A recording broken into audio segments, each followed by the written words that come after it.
안녕하세요, 여러분. 어떤 말로 시작을 해야 할지 몰라서 일단 인사부터 드리고 시작하겠습니다. 제가 겪은 시집살이는 여러분께서 어떻게 생각하실지 모르겠지만 정말 지옥 같았고 2번 다시는 겪고 싶지 않은 일들이었답니다. 나름 시원한 복수를 하기도 했고 어딘가에 자랑을 하고 싶었지만 마땅히 제 이야기를 순수하게 즐기며 들어줄 사람들이 없어서 이곳에 이렇게 썰을 풀게 되었습니다. 오늘만큼은 제 이야기를 들어주시는 여러분들이 저의 절친이라는 생각을 해보면서 사연을 적고 소개를 해드리도록 하겠습니다. 처음에는 착한 며느리가 되고 싶어서 자중했지만 시간이 지날수록 점점 도가 지나치는 시댁을 보면서 변해버린 제 모습까지 여러분들께서 응원해주시면 고맙겠습니다. 지금의 저는 자존감을 되찾아 제 행복을 찾아 살아가고 있지만 지난 과거를 생각해보면 참 미련 곰탱이가 따로 없었던 것 같기도 합니다. 저처럼 시댁에서 벗어나지 못하는 수많은 며느리들을 위해 제 이야기를 바치며 이야기를 시작해보겠습니다. 저는 어릴 때 집안 사정이 매우 힘든 집안에서 태어나 남들 다 해보는 피아노 학원 한번 다녀보지 못하고 자랐습니다. 물론 부모님께서 제가 졸랐다면 허리띠를 질끈 묶고 저에게 피아노를 가르쳐 주셨겠지만 저는 어릴 때부터 눈치만큼은 기가 막히게 좋아서 부모님의 속을 썩이고 싶지 않았습니다. 저희 아버지께서는 대형 화물 트럭을 운전하시던 분이셨는데 지금이야 임금도 꽤 많이 오르고 노동력을 인정받아 벌이가 되는 걸로 알고 있습니다. 하지만 제가 어릴 때까지만 해도 화물 트럭을 운전하는 운전수들은 박봉에다가 일을 하루에 12시간 이상씩 해야 했으며 항상 집에서 쪽잠을 주무시고 출근을 해야 했습니다. 모든 가족들이 다 그렇게 힘들게 살았을 거라 예상합니다. 더군다나 보통은 본인 화물차를 끌고 다니기 때문에 차량 운행비가 절감이 되었지만 저희 아버지는 억대에 다다르는 차를 살 돈이 없으셨기 때문에 차량을 대여해서 화물 운전을 하셨고 차량 대여비 또한 만만치 않았습니다. 몇 번이고 어머니께서는 다른 일을 하길 권유하셨지만 아버지께서는 게으른 건지 아니면 용기가 없는 건지 지금의 생활을 정리하고 새로운 걸 하시길 거부하셨습니다. 아무튼 벌어오는 돈은 한정적이나 우리 식구가 먹고 입는데 쓰는 돈은 매번 달랐으므로 부모님께서는 어떻게든 절약해서 돈을 모으셨습니다. 그러던 어느 날 밤낮 없이 일을 하시던 저희 아버지께서 제 나이 18살에 쓰러지시게 되었습니다. 살림이 넉넉해지기 시작한 그 타이밍에 아버지께서 쓰러지신 바람에 집안은 순식간에 풍비박산이 나기 시작했습니다. 어머니께서는 아버지께서 쓰러지신 그 충격으로 우울증에 잠시 빠지셨으나 이내 극복을 하시고 아버지를 간병하시면서 가장자리를 지키며 집안을 돌보셨습니다. 일을 하랴 아버지 간호를 하랴 정말 정신없이 지내셨고 자연스럽게 저는 남동생을 챙기면서 공부보다는 아르바이트를 하며 생활비를 보태는 것에 집중을 더 하게 되었습니다. 아버지께서 의식이 없었기 때문에 들어가는 약값도 어마어마하게 비쌌고 어머니께서 혼자 벌어서 저와 남동생의 공부를 시키기에는 부담이 꽤 컸습니다. 제 동생이 꽤나 공부를 잘하는 학생이었기 때문에 저는 18살 때부터 동생의 뒷바라지를 위해 일을 시작하게 되었는데 패스트푸드점에서 일을 하고 있었습니다. 당시에는 인터넷 얼짱이니 그런 게 무척이나 유행을 하던 시기였는데 제가 일하던 패스트푸드점에서 미소천사를 뽑는 제도가 있었거든요. 제가 일을 한 이후로 매번 미소천사에 제가 선정이 되었고 패스트푸드점 계산대 옆에 제 사진이 걸리게 되었습니다. 제 입으로 말을 하기 부끄럽긴 하지만 그 당시에 제가 인기가 무척이나 많았고 키도 168cm로 꽤 컸으며 마르고 예쁜 얼굴에 속해 있었습니다. 오죽하면 다른 카페들이나 음식점에서도 저를 아르바이트생으로 쓰고 싶다며 월급을 더 많이 주겠다고 공작이 들어오곤 했었습니다. 저를 좋아하던 학생들이 저를 보기 위해서 제가 아르바이트를 하는 가게에 온다는 게 사장님들 사이에서 소문이 날 정도였으니 어느 정도인지 예상이 가시나요? 제 입으로 말하기가 민망해서 그렇지 아직도 고등학교 때 친구들을 만나면 제 외모 이야기를 할 정도랍니다. 그런데 학생이 패스트푸드점에서 일을 해봐야 벌면 얼마나 벌겠습니까? 그러던 도중에 저에게 아주 솔깃한 제안이 하나 들어왔습니다. 바로 인터넷 쇼핑몰에서 들어온 제의였는데 쇼핑몰 모델 일을 하면 한 달에 월급을 200만 원씩 챙겨주겠다는 제안이었습니다. 패스트푸드점에서 일주일 내내 쉬는 날 없이 학교 끝나고 마감까지 일을 해도 한 달에 70만 원을 벌까 말까 하는데 월에 200만 원이면 정말 큰 돈 아니겠습니까? 솔직히 조금 이상한 곳은 아닐까 의심이 가기도 하고 걱정이 되었는데 진짜 유명한 쇼핑몰이었고 사장님께서 직접 저를 찾아와서 명함을 주셨습니다. 그 사장님 또한 인터넷에 검색을 하면 심심찮게 등장하시는 유명한 분이셨기 때문에 저도 안심을 하고 쇼핑몰 모델 일을 시작했습니다. 만만하게 생각했는데 쇼핑몰 모델 일은 예상보다 훨씬 더 힘든 일이었습니다. 쉬지 않고 포즈를 바꾸는 것은 물론이고 화장이랑 머리도 매번 손을 봐야 했거든요. 옷도 한두 벌만 입는 것이 아니라 한 번 촬영에 나가면 여러 벌을 갈아입고 사진을 찍어야 해서 정말 조금의 오버를 보태서 50벌씩은 넘게 입어보는 것 같았습니다. 몇 시간씩 조명을 맞으면서 높은 구두를 신고 포즈를 신경 써서 표정까지 완벽하게 사진을 찍는다는 건 쉬운 일이 아니었습니다.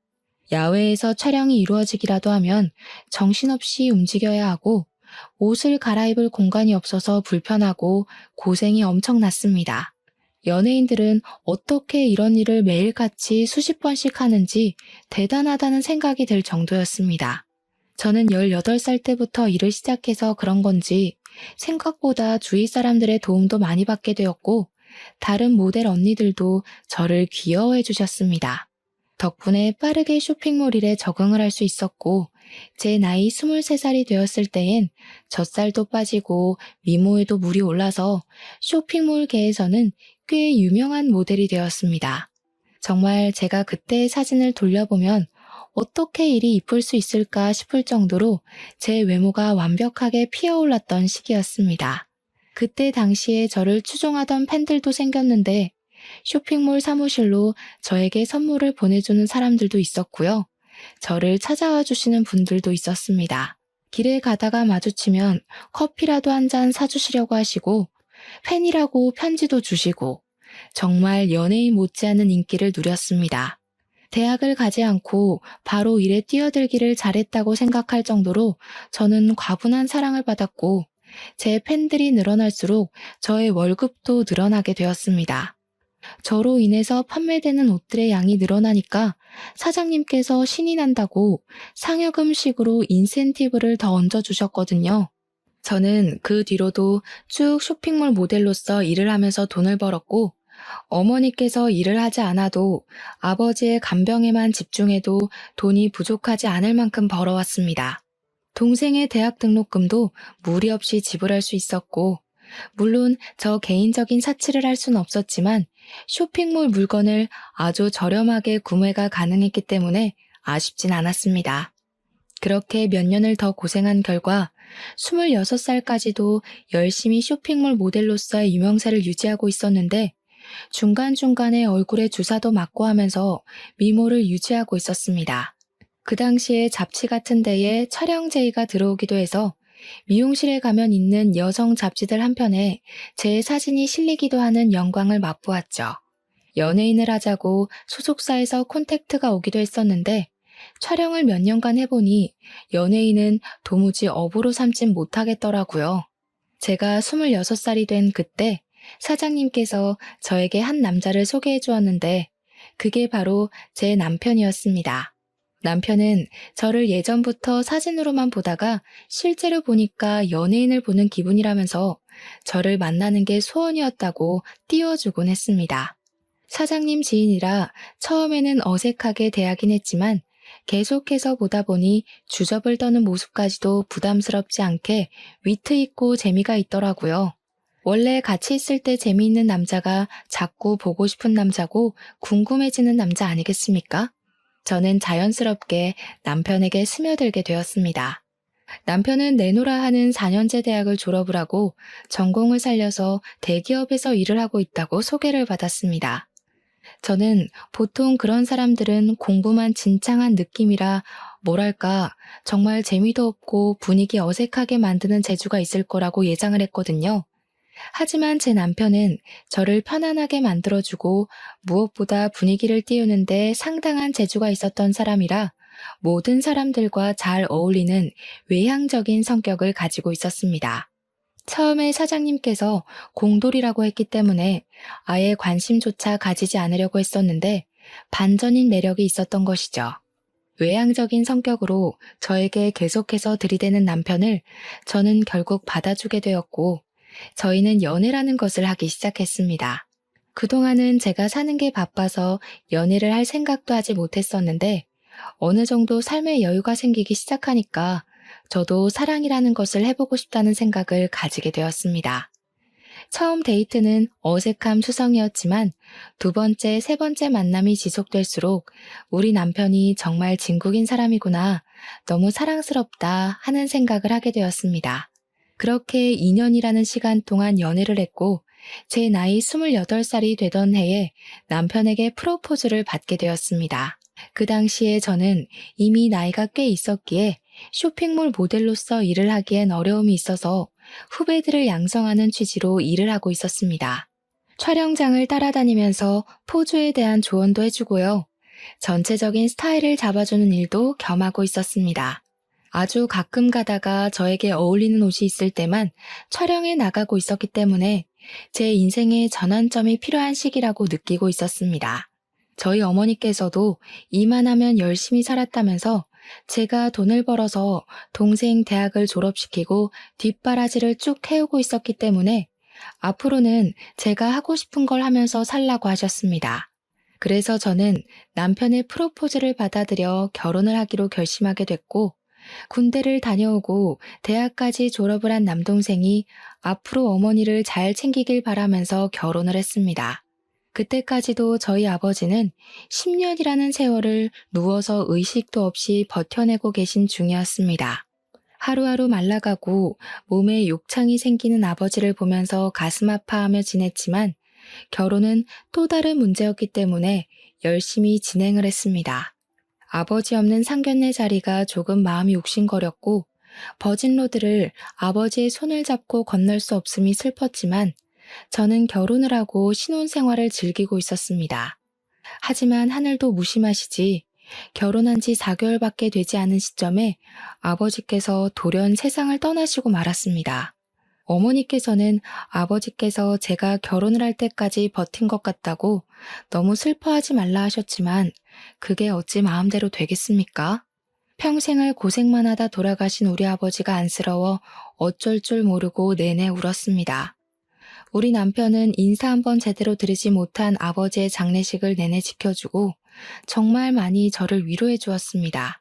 회사 일로도 힘들고 벅찼을 텐데 단 1분도 쉬지 않고 제 옆을 지켜주며 제가 외로움을, 슬픔을 느끼지 않게 하려고 노력해주는 남편에게 너무나도 고마웠습니다. 이 고마운 감정을 정말 어떻게 표현을 해야 할지 모를 정도로 말입니다. 저는 더욱 남편을 의지하고 사랑하게 되었습니다. 장례식이 다 끝나고 저는 시부모님께 와주셔서 감사하다고 인사를 드리러 시댁에 방문을 하게 되었는데 그때 예상치 못하게 처음으로 혼이 나게 되었습니다.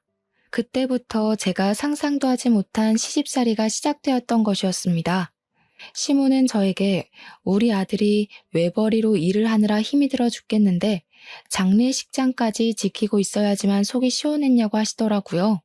내가 우리 아들 보고 얼마나 가슴이 아팠는지. 부조만 하고 가려고 들렀다가 아들 고생하고 있는 거 보니까 마음이 다 짠하더라. 얼마나 피곤하겠니?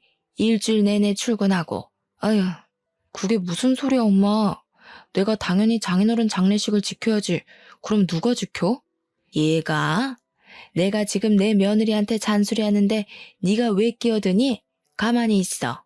무슨 모델이랍시고 설치던 것도 마음에 안 들어 죽겠는데 남편한테 힘들지 않냐고 집에 가서 쉬라는 소리도 안 하고 말이야. 손님 맞이까지 시키는 게 말이 되니? 우리 아들이 왜 육개장을 날라야 하는데? 시모가 너무 매섭게 저에게 화를 내면서 이야기를 하니까 저도 너무 당황스러웠습니다. 거기다가 그때는 제가 결혼한 지 4개월밖에 되지 않았던 시점이었을 때라 아무것도 모르고 시모의 말에 놀라서 죄송하다고 사과를 드릴 수밖에 없었습니다. 죄송합니다, 죄송합니다 하다 보니까 시모 눈에 제가 만만하게 보인 건지 시모가 화만 내면 제가 자동으로 고개를 숙이니 만만한 애구나 싶었던 겁니다. 그 뒤로부터 저에게 아버지가 돌아가신 것을 핑계 삼아서 시부모를 더 잘 모시면서 지내라고 하더라고요. 보통은 아버지가 안 계시니까 친정어머니를 잘 보살펴라 하는 말을 하지 않나요? 저희 시부모님은 본인들을 더 챙기라고 하셨습니다.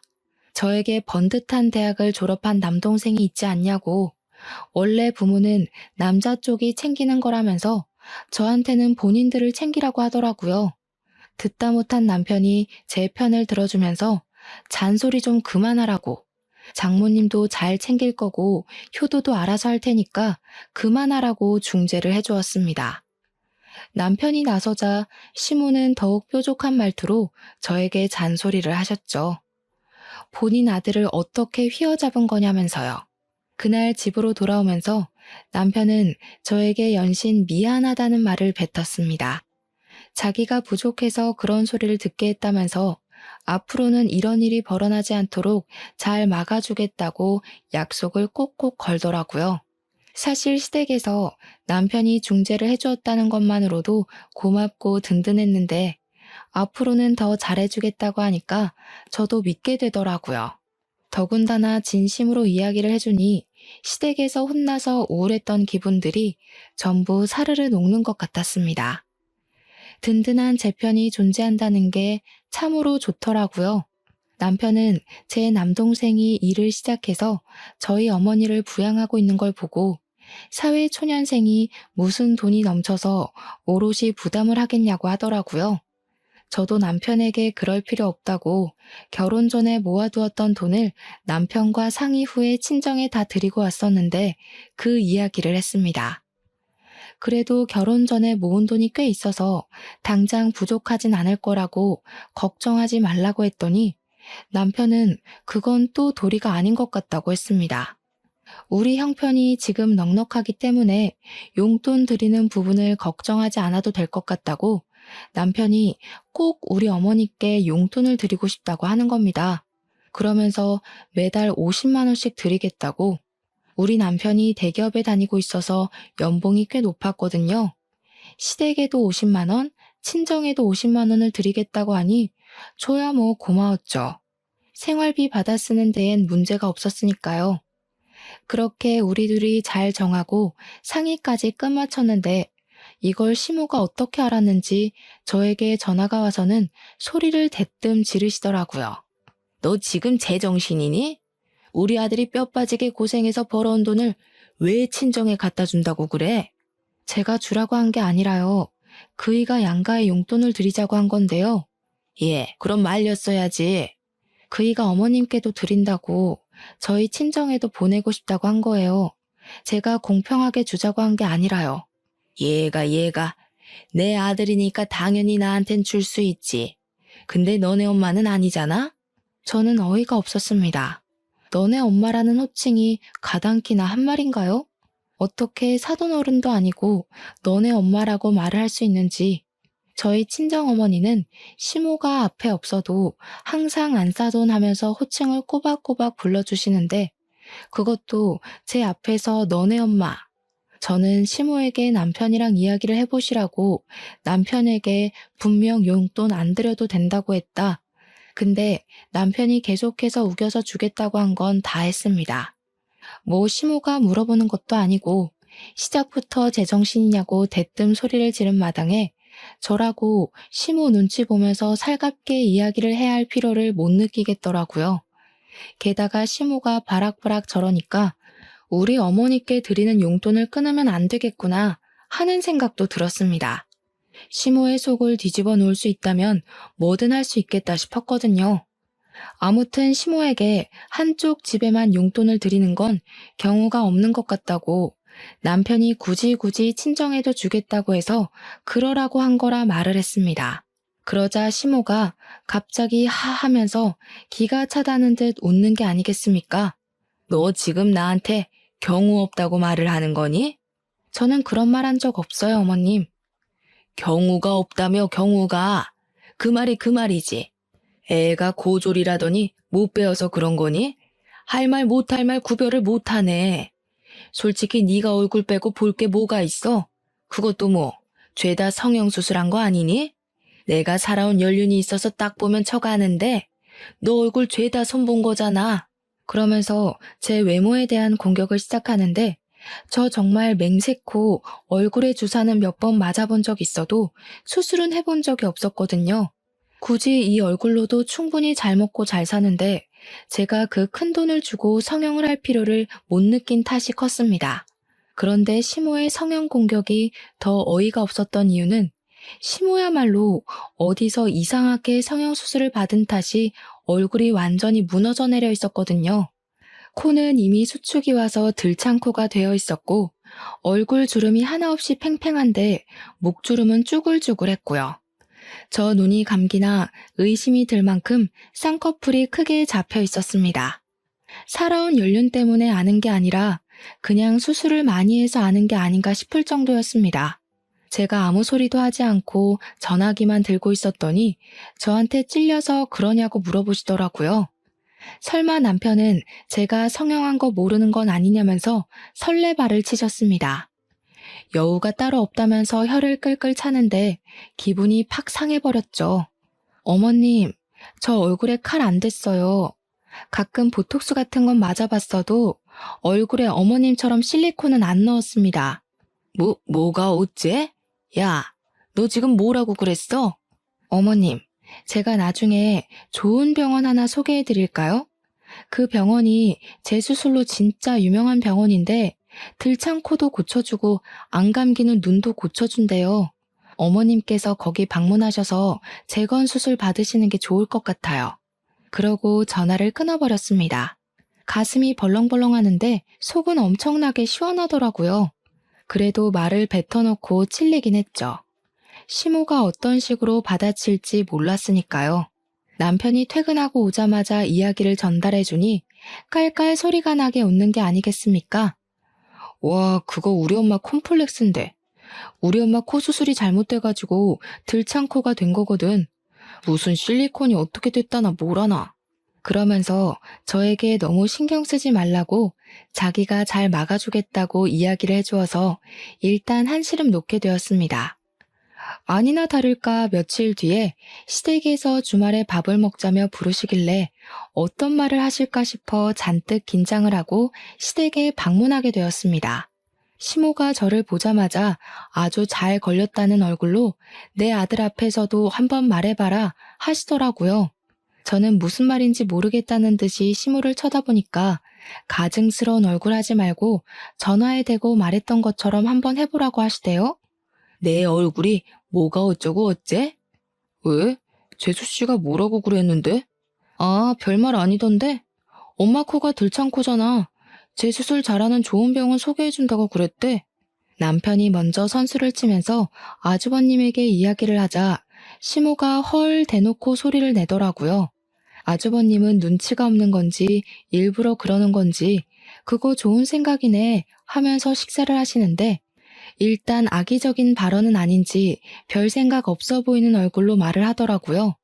시모는 아들 새끼들 키워봐야 하나도 소용이 없다면서 다른 사람도 아니고 며느리가 자기 얼굴을 가지고 놀리는데 어쩜 자기 편을 한 번 안 들어주냐고 통곡을 하셨습니다. 밥상머리에서 갑자기 통곡을 하시니 시부가 나와서는 뭐가 이리 소란스럽냐고 무슨 일이냐고 물어보셨습니다.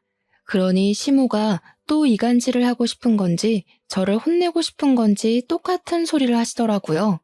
며느리가 글쎄 나한테 돼지코라고 재수술을 하라면서 내 얼굴을 가지고 놀리지 뭐야? 엄마, 말은 바로 해야지. 그렇게 왜곡을 해서 말을 하면 어떡해? 코 수술하기 좋은 병원 소개해주겠다고 한 걸 무슨 그런 식으로 비약을 해. 또다시 시끌시끌해질 조짐이 보이자 시부가 남편과 시모의 말을 딱 잘라 차단해버렸습니다. 그러길래 당신이 욕심을 적당히 냈어야지. 며느라가 너도 앞으로는 조심해서 말을 하도록 하는 게 좋겠구나. 저는 알겠다고 공손하게 대답을 했고 시모는 이 집에 자기 편 들어주는 사람이 하나 없다면서 나가 죽어야지라는 마음에도 없는 소리를 하시더라고요. 시모가 계속해서 구시렁거리는데 남편이랑 아주버님은 무슨 다른 세상에 계신 것처럼 무시를 하시더라니까요. 그런데 오히려 그런 태도가 시모를 더욱 건드리는 스위치를 누르는 행동이었던 것입니다. 저를 계속 째려보면서 꼬투리를 잡을 생각만 하고 있는 시모에게 아주버님이 갑자기 그러시더라고요. 자기가 할 말이 있어서 가족들 다 불러 모은 건데 분위기가 이상하다고 하시면서 결혼하려고 한다는 게 아니겠습니까? 아무렇지 않게 폭탄을 던지셨습니다. 시부모님이 놀래서 아주버님께 결혼이라고 했냐고 비혼주의자니 뭐니 하면서 가슴 선득하게 만들더니 진짜 결혼할 거냐고 어떤 아가씨냐고 캐물으셨습니다. 아주버님이 회계사로 일을 하고 계셨었는데 결혼하고 싶은 여자가 같은 회계사 사무실에 다니고 있는 여자라면서 간단하게 설명을 하시더라고요. 시모의 얼굴이 눈에 띄게 밝아지더니 입이 찢어질 것처럼 쫙 늘어나는 겁니다. 아이고, 우리 첫째 아들이 비혼이니 뭐니 결혼 안 하겠다고 해서 내가 얼마나 걱정을 했는데 너무 잘 됐다. 너무 잘 됐어. 거기다가 큰 며느리까지 회계사라고? 대학은 어디 나왔다니? 누구처럼 고졸이 아니라 어찌나 다행인지 모르겠다 정말. 사람이 참 치사하게 이런 걸로 나누면 안 되는 건 알지만 학벌을 무시할 수가 없더라. 기본 교양 차이가 워낙 나니까. 그 말을 하면서 저를 확 째려보시는데 도대체 제가 뭘 그리 잘못했다고 저러시는지 이해가 되지 않았습니다. 오죽하면 저희 남편이 화가 나서 학벌이 뭐가 중요하냐고 여기가 회사도 아니고 그런 거 따지지 말라고 했습니다. 그러니 시모가 학벌이 중요하지 안 중요하냐고 구시렁거리더라고요. 학벌이 왜 회사에서만 중요하니? 솔직히 너 서울대 나온 사람이랑 고졸인 사람이랑 같은 급이라고 생각하니? 월급부터가 차이 나기 시작해서 사람들의 인식 또한 차이가 나는 거란다. 누구는 좋은 대학 나와서 회계사라고 하는데 누구는 에휴 집에서 살림이나 제대로 하는지 몰라. 나도 말이야 이런 식으로 치사하게 차별하고 싶지 않거든. 근데 둘째 며느리랑 나랑 안 맞는 거 보면 딱 그 이유밖에 없는 거지. 학벌. 학벌에서부터 수준 차이가 난다 이 말이야. 나중에 남편에게 들은 이야기인데 시모가 뒤늦게 대학을 나와서 엄청나게 대학 부심이 있다고 하더라고요. 저도 그 말에 지금이라도 공부해서 대학을 갈까 싶은 마음이 들기도 했지만 저는 원래 공부에 그다지 소질이 없었기 때문에 해봐야 안 될 것 같아서 포기를 했습니다. 그렇게 몇 주의 시간이 더 지나고 시모가 신이 나서 주말에 시댁에 오라고 이야기를 하는데 평소에 시모가 저를 그렇게 신나서 부르는 일이 없어서 왜 그런가 했습니다. 무슨 일 있으시냐고 기분이 좋아 보이신다고 넌지시 한마디 건넸더니 제 형님 될 사람이 올 거라고 하더라고요. 아주버님이 진짜로 결혼하시는구나 싶었습니다. 저한테 일찍 와서 장도 보고 음식도 좀 하자고 하시길래 알겠다고 했습니다. 이런 거라도 제깍제깍 해야 점수를 딸 수 있으니까요. 주말에 일찍 가서 시모 따라서 장을 보는데 남편이 심심하다고 장 보는 길을 따라 나섰습니다. 그러니 시모가 불편한 기색을 팍팍 내보이면서 이런 자리까지 남편을 꼭 불러서 대동해야겠냐고 내가 너 잡아먹니?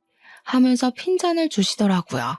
남편이 태연하게 무거운 거 들어주려고 따라가는 거라고 장 많이 볼 거라며 하면서 쓱 대꾸 하니까 시모가 예전에는 그런 짓 안 하더니 변했다고 하시더라고요. 그러면서 속상하다 속상해 하시는데 제가 양파, 고구마, 재료들을 고를 때마다 이건 못생겼다, 이건 여기에 상처가 났다 하면서 트집을 잡으셨습니다. 이거나 저거나 다 똑같이 생겼는데 남편 때문인지 그냥 제가 마음에 들지 않아서인지 계속 트집을 잡으셨어요. 시댁에 와서 음식을 할 때에도 칼질을 똑바로 못한다고 어슷썰기를 해라, 채를 썰어라 계속 혼내기만 하셨고요. 형님이 되실 분이 시간 맞춰서 도착을 하시고 다 같이 이야기를 나누면서 식사를 하기 시작했습니다. 형님이 되실 분은 저를 아주 살뜰하게 챙겨주셨었는데 아무래도 동서지간이니 잘 지내면 좋겠다고 생각을 하셨었나 봐요. 그 모습을 보면서 시모는 역시 대학을 잘 나와서 그런 건지 애가 싹싹하다고 칭찬을 하시더라고요. 좋은 대학 나와서 회계사로 일을 하고 있다고 하더니 남을 배려할 줄도 알고 이게 바로 노블레스 오블리주인 거지. 둘째 너는 이런 말 뜻은 아니? 제가 아무리 대학을 나오지 않았다고 해서 상식도 모르는 바보 멍청이는 아닌데 저를 막 무시하더라고요. 그래서 어머님께 그냥 제가 고졸이지만 바보는 아니라고 대놓고 말을 했습니다. 시모가 그 말에 갑자기 대학 안 나온 게 뭐가 자랑이라고 그렇게 큰 소리로 말하냐면서 부끄러운 것도 모른다고 하시더라고요. 순식간에 분위기가 쎄하게 바뀌고 형님이 그 순간 제 편을 들더라고요. 그건 어줍잖은 대학을 나온 애들이나 그렇지. 명문대 나온 애들은 안 그래. 순간 그 둘의 대화를 듣는데 속이 역하면서 체한 기분이 들었다고나 할까요? 토끼가 확 올라와서 화장실에 뛰어들어가 구역질을 시작했습니다. 그랬더니 시모가 뒤에서 적어보라면서 기본 교양이 없으니 이런 자리에서 구역질을 한다고 혀를 끌끌 차는 겁니다. 그런데 형님이 저를 빤히 보더니 혹시 임신한 거 아니냐고 물어보더라고요. 순간 시댁의 분위기가 180도 변했습니다. 곰곰이 생각을 해보니까 생리를 안 한 지 좀 됐더라고요. 제가 놀래서 벙찌고 있으니 시부가 얼른 간이검사 그거 해보라고 닥달을 하셨습니다. 남편이 문연 약국을 찾아서 임신 테스트기를 사왔고 저는 온 가족이 지켜보고 있는 데서 테스트기를 꺼냈는데 두 줄이 딱 떠 있는 겁니다. 너무나도 선명한 두 줄에 온 가족이 깜짝 놀랐습니다. 남편은 저를 얼싸안고 시부도 당장 병원부터 가보라고 난리에 형님과 아주버님도 축하한다고 해주셨습니다. 결혼한 부부 사이에 당연한 일을 가지고 너네 결혼한 지도 벌써 얼마나 지났냐? 유난 떨지 마라. 어머님 기쁘지 않으세요? 그냥 축하해 주세요. 다들 시모만 멀뚱히 보고 있으니 어쩔 수 없다는 식으로 시모가 저에게 임신한 거 축하한다고 하시더라고요. 다음날 바로 병원에 찾아가니까 임신이 맞다면서 거기다가 쌍둥이를 임신했다고 심장 소리를 들려주시는 게 아니겠습니까? 남편이 같이 병원에 찾아갔는데 심장 소리 듣고 막 울더라고요. 결혼한 지 1년 만에 생긴 아이였으니 너무 신이 났고 양가에서는 어쨌든 임신을 축하해 주셨기에 태교에만 집중하기로 마음을 먹었습니다. 임신 기간 내내 남편의 극진한 대접을 받으면서 바람 불면 날아갈까, 비 오면 젖을까, 금이야 오기야 남편의 품에 감싸 안겨 지냈습니다. 그 사이에 아주버님은 형님과 결혼을 하셨고 시모는 저에게 잔소리를 하고 싶어 하셨지만 시부가 임신한 며느리 건드리지 말라고 눈치를 주셔서 꾹꾹 참으시더라고요. 물론 가끔 한마디씩 던지긴 하셨죠. 하필 가져도 쌍둥이를 가져서 우리 아들 힘들게 하냐. 애는 여자가 봐야 하니까 아들에게 맡기지 말아라 이런 것들이요. 뱃속의 쌍둥이는 이란성이었고 사이좋게 아들 하나 딸 하나였습니다. 저는 배가 많이 부른 탓에 임신 9개월 차에 유도 분만을 시도했고 무사히 아들과 딸을 건강하게 출산하게 되었습니다. 그 뒤에 곧이어서 형님네도 임신 소식이 들려오며 겹경사가 집안에 일어나게 되었습니다. 그런데 제가 어릴 때부터 외모가 남달랐다고 하지 않았겠습니까? 우리 아들, 딸들이 정말 예뻐도 이렇게 예쁠 수 있나 싶게 예뻤습니다.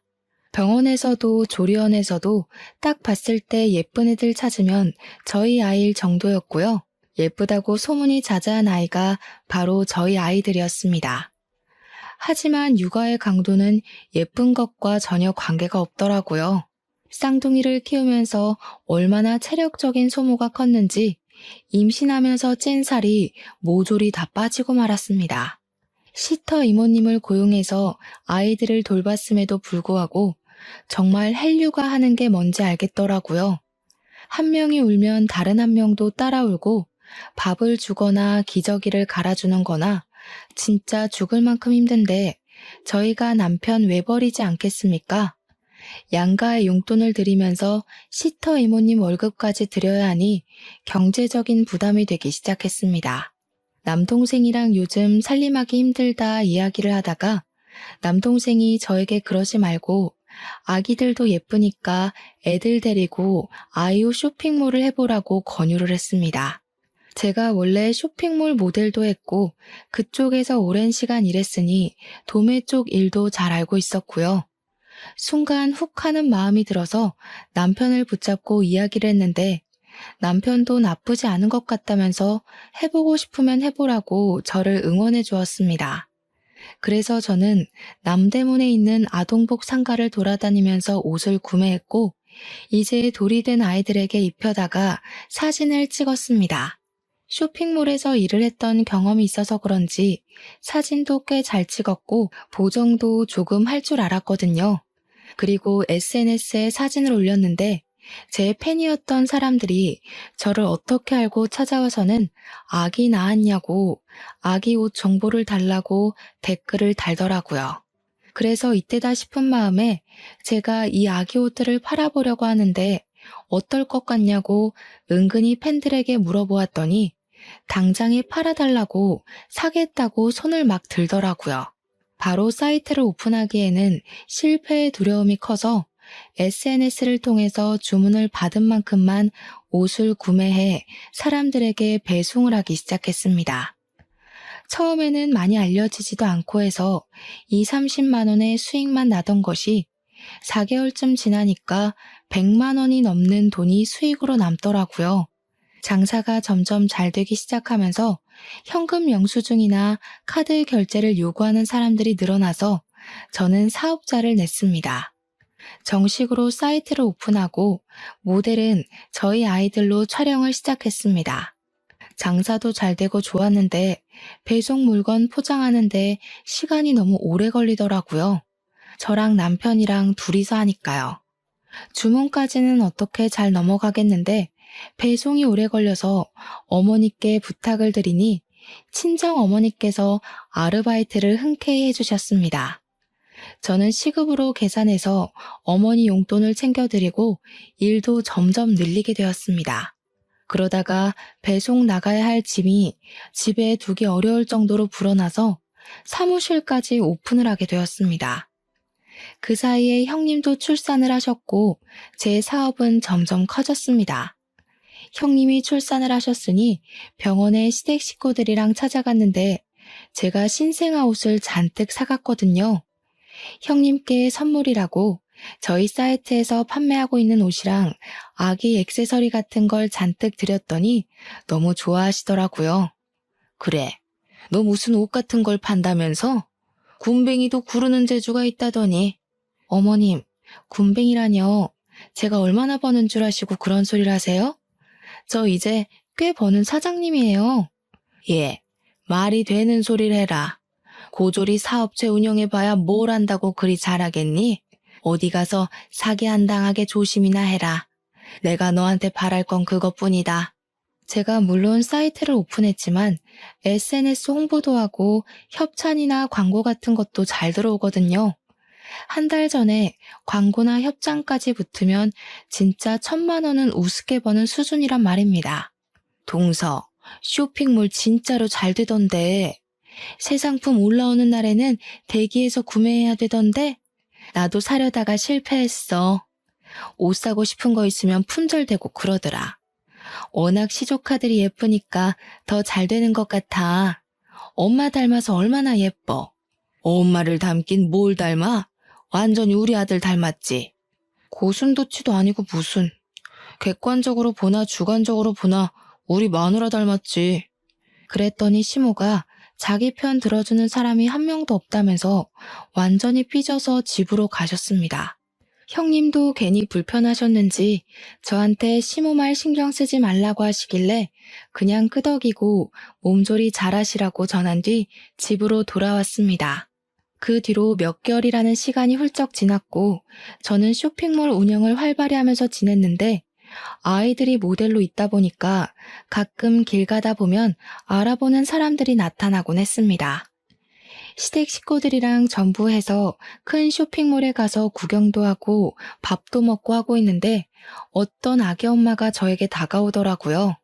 땡땡 쇼핑몰 아기들 맞죠? 어머 사장님, 저 예전에 사장님이 쇼핑몰 모델 하실 때부터 팬이었어요. 사진 한 장 찍으면 안 될까요?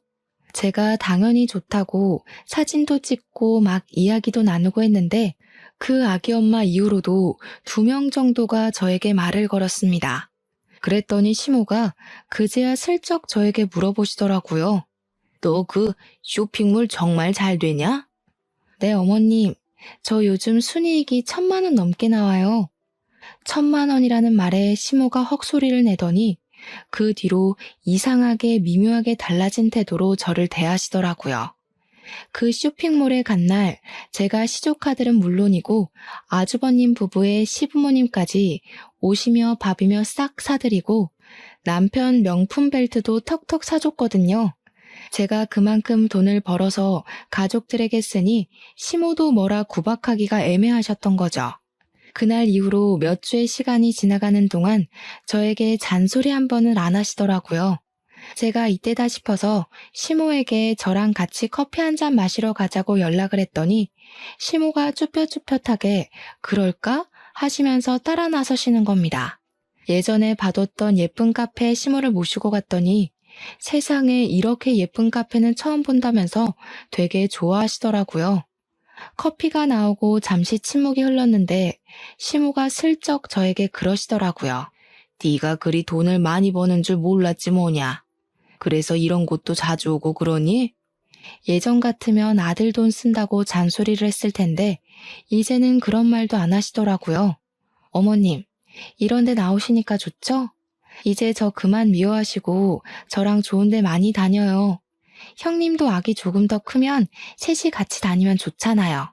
시모가 그제야 킁킁하시면서 목을 가다듬으시더라고요. 사실 첫 술에 배부른 걸 바라진 않았지만 제 진심이 시모에게 통해지기를 바랬죠. 시모가 그날 저녁에 집에 돌아가서 문자 메시지를 저에게 보내셨더라고요. 너한테 그런 능력이 있는 줄도 모르고 고졸이라 무시했던 거 미안하구나.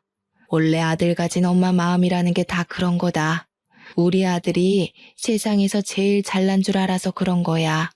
사과 문자라고 하기엔 뭔가 썩 사과같이 느껴지진 않았지만 제가 더 얄궂게 구는 건 아니다 싶어서 앞으로 사이좋게 잘 지내고 싶다고 답장을 보냈습니다. 그 뒤로 우리 집이고 시댁이고 용돈 척척 드리고 조카들 잘 챙기니까 시모가 더 이상 저를 구박하는 일은 사라졌습니다. 형님은 아이 키우느라 일을 그만두셨는데 경력 단절에 대한 걱정을 하시길래 나중에 회계사 사무실 재취업 안 되면 저희 사무실 와서 회계 좀 봐달라고 부탁드렸죠. 저도 따로 세무사에게 일을 맡기고 있었으니까 형님이 도와주시면 딱이었거든요. 그래, 집안에 사업하는 사람 있으니까 이건 참 좋네. 시모가 너무 뜬금없는 타이밍에 제 칭찬을 하니 가족들 모두 어리둥절해서 시모를 쳐다보고는 웃었습니다. 시모도 겸연쩍어 하시면서 깔깔 웃으셨고요. 지금은 저희 아이들이 6살이 되어서 유치원에 다니고 있는 중입니다. 아직도 저는 쇼핑몰을 운영하고 있고 고정적인 매출로 안정적으로 운영 중입니다. 형님은 저희 쇼핑몰 세무일을 봐주시고 계시고 가끔은 시모가 제 배송 일을 도와주시기도 한답니다. 사이좋게 온 가족이 잘 지내고 있는 중이라 참으로 기쁩니다. 여러분들 가정에도 평화와 행복이 가득하길 바랍니다. 제 사연 들어주셔서 감사합니다.